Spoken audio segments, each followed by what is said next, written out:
a blizzard, a remote Wyoming wilderness, and a sound that forest ranger Sarah Torres would never forget: the desperate, continuous screaming of a young horse cutting through howling winds.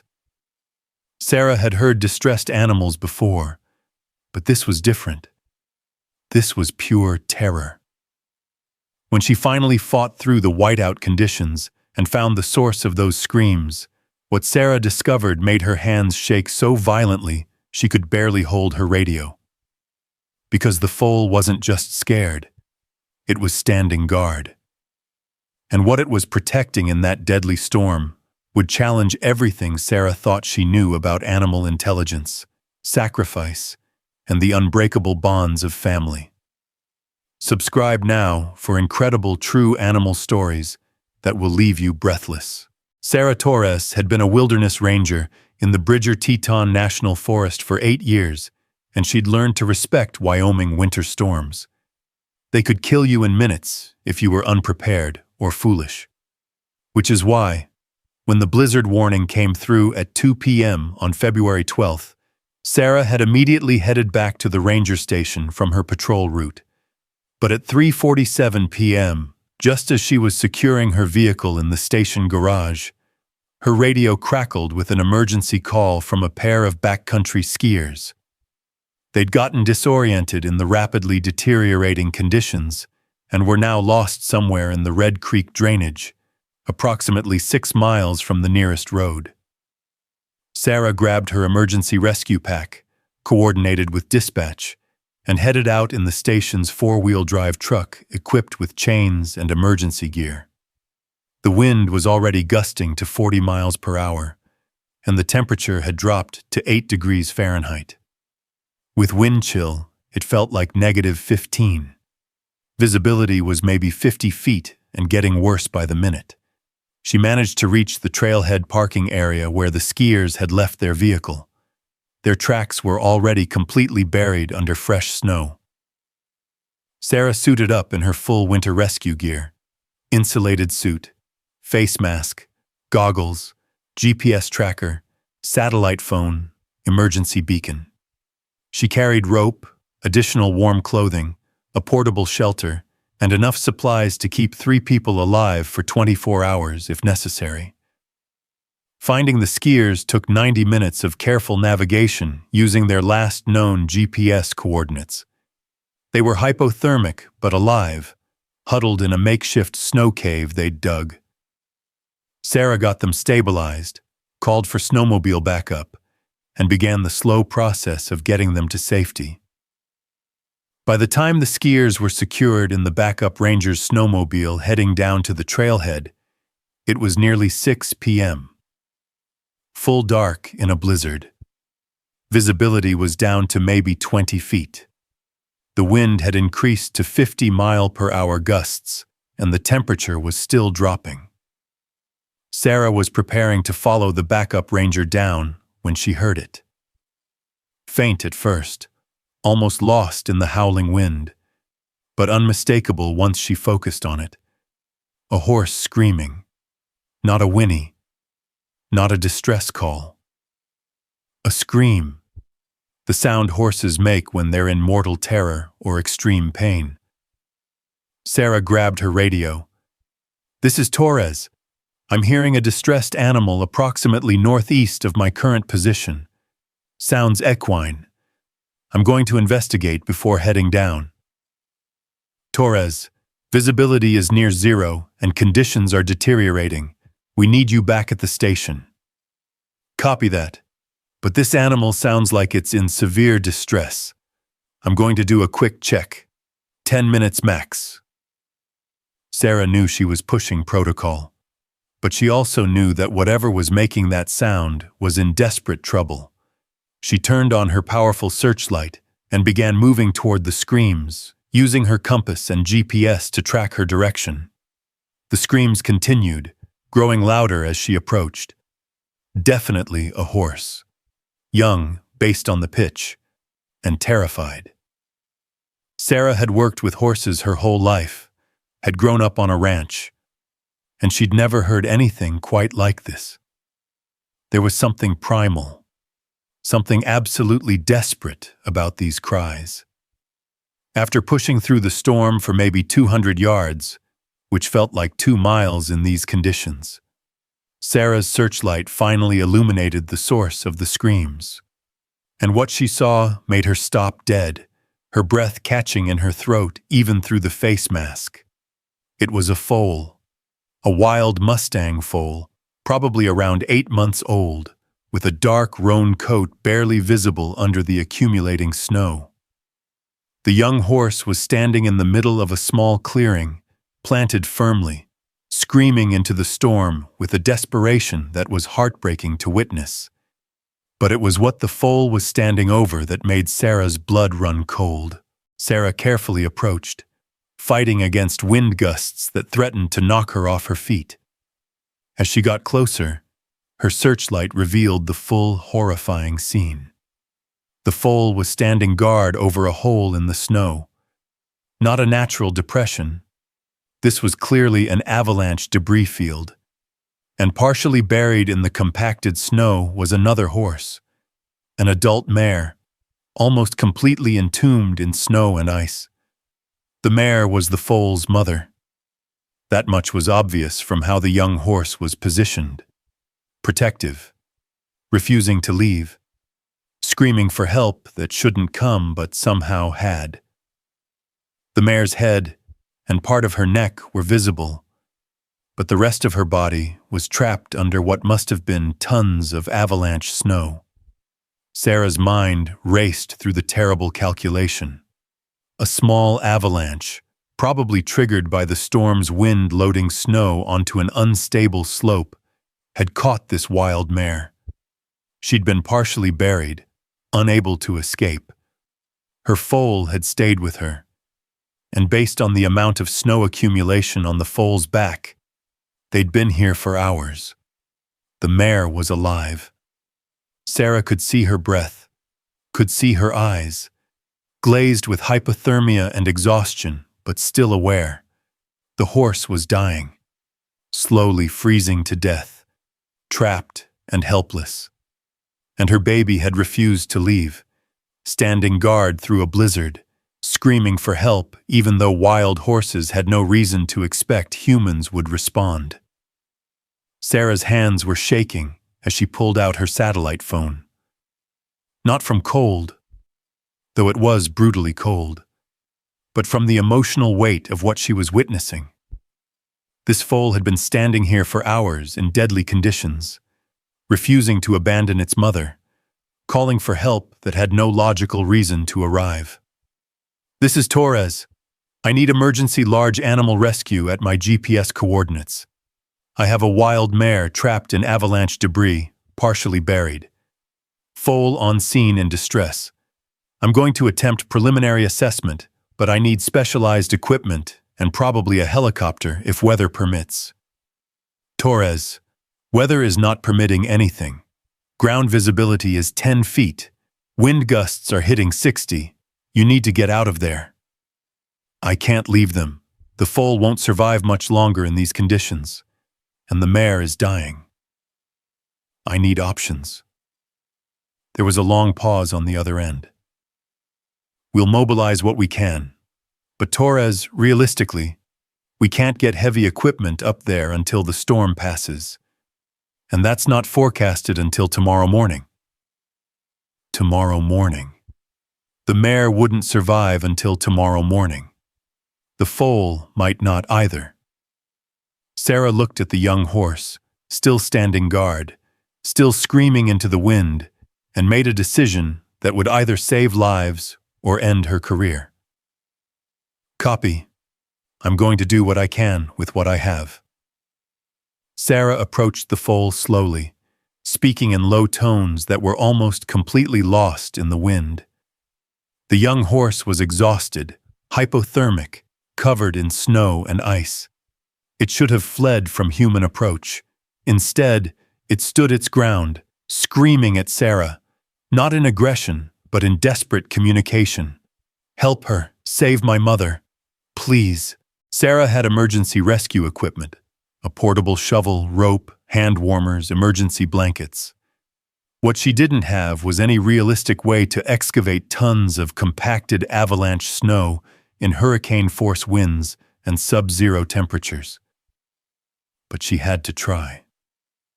She began digging around the mare's trapped body, trying to assess how deeply she was buried and whether there was any chance of extraction.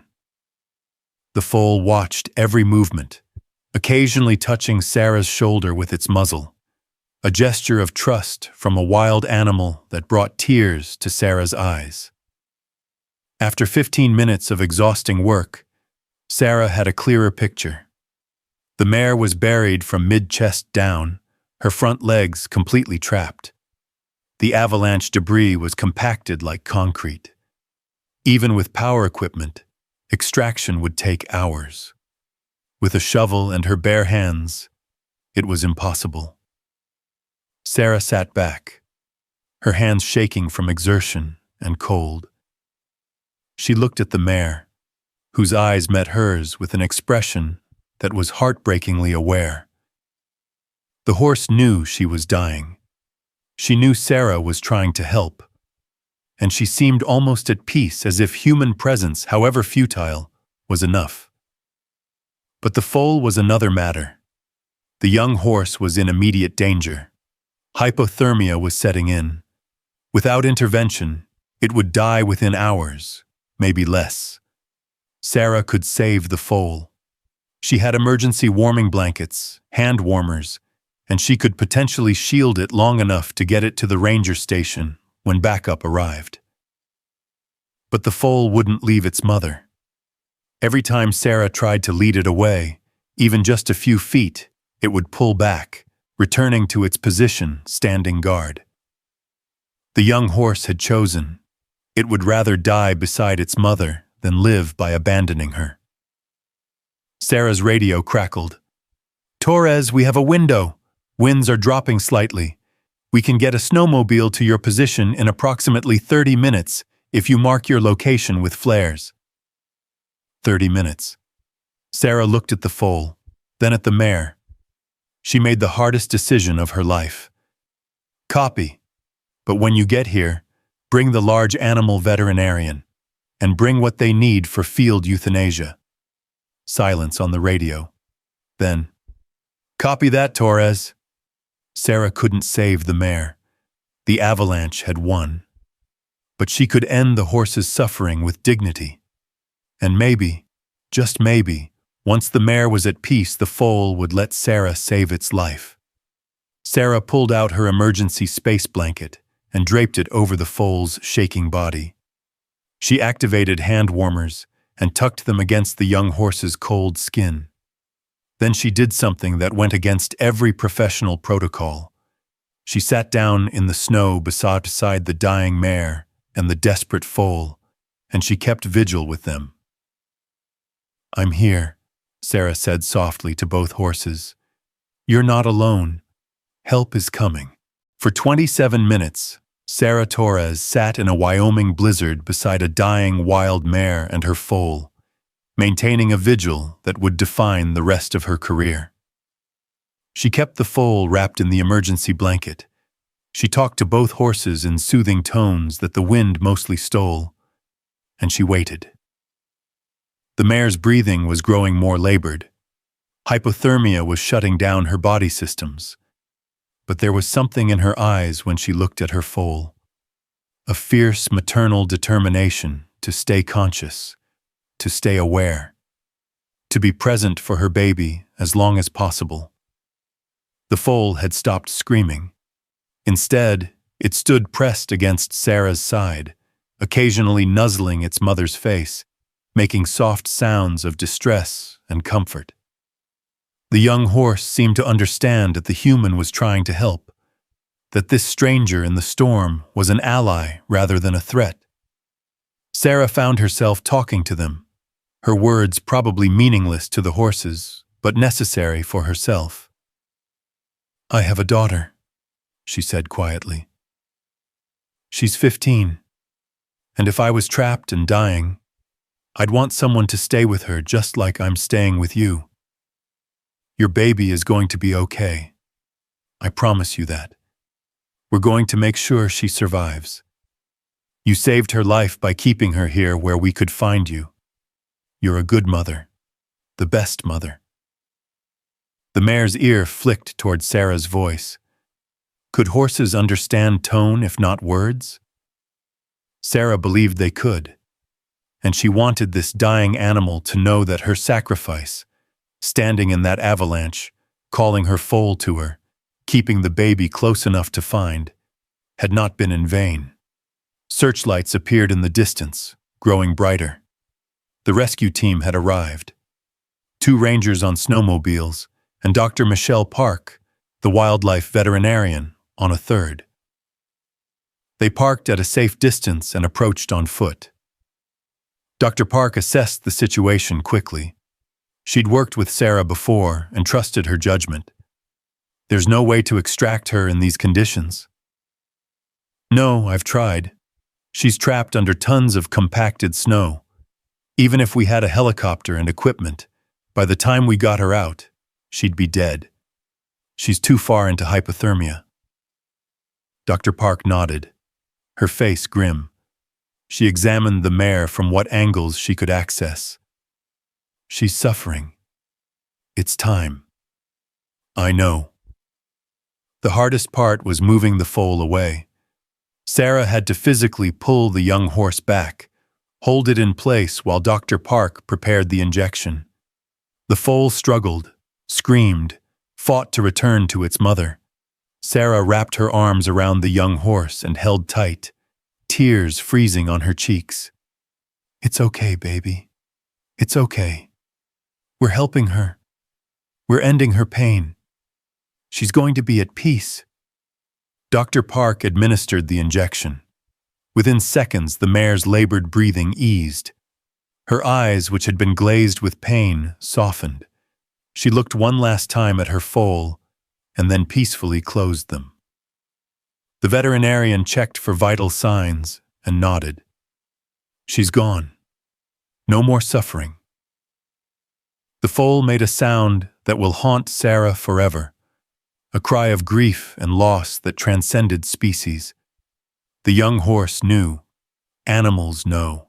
Getting the foal to safety took another hour.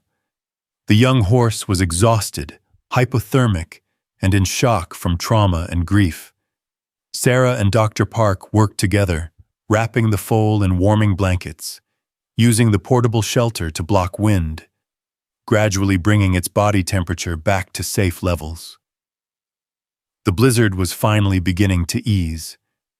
By 8 p.m., they were able to secure the foal on one of the snowmobiles. Not an easy task with a wild animal, but this foal had bonded with Sarah during their vigil. It trusted her. It allowed the handling. At the ranger station, they transferred the foal to the warming room typically used for hypothermic rescue victims.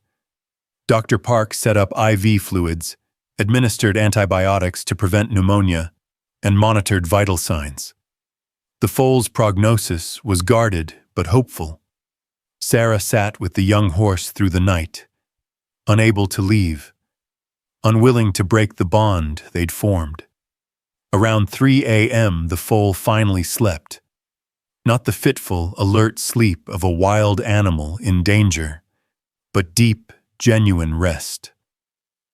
The kind of sleep that comes when exhaustion overwhelms even grief. The next morning, when the storm had passed, a recovery team returned to the site to document the mare's death and collect samples for research purposes. Sarah went with them. In the daylight, the scene was even more heartbreaking. The avalanche path was clearly visible, a natural terrain trap that could catch unwary animals. But what they found near the mare's body made Sarah's throat tighten. In the snow, radiating out from where the mare had been trapped, were dozens of hoof prints from the foal. The young horse had circled its mother over and over, had tried digging with its small hooves, had refused to leave even as the blizzard strengthened. The desperation visible in those tracks was heartbreaking. 3 weeks later, after extensive veterinary care and behavioral assessment, The foal was released to a wild horse sanctuary that specialized in rehabilitating orphaned mustangs. The young horse, now named Echo by the sanctuary staff, for the screams that had brought Sarah to her, would be gradually reintroduced to a wild herd once she was mature enough. Sarah visited Echo regularly. The foal always recognized her, would walk to the fence when Sarah called, would accept gentle touches. It was an unusual bond, wild horse and human, connected by the worst and best of what both species could offer. 6 months after the rescue, Sarah received the National Park Service's Award for Valor. During her acceptance speech, she spoke about Echo and the mare. People ask me why I risked my life in a blizzard for a wild horse. The answer is simple. That foal was screaming for help, and sometimes the difference between tragedy and hope is whether someone hears that scream and chooses to respond. We share this world with creatures of remarkable intelligence, deep emotion, and profound love. They deserve our protection, our compassion, and our willingness to answer when they call. Echo was eventually released into a wild herd in Montana. Sanctuary staff reported that she adapted quickly, taking on a protective role with younger foals in the group, as if the memory of her mother's sacrifice and Sarah's rescue had shaped her into a guardian herself. 2 years after the blizzard rescue, Sarah was on patrol in backcountry when she spotted a wild horse herd in a distant meadow.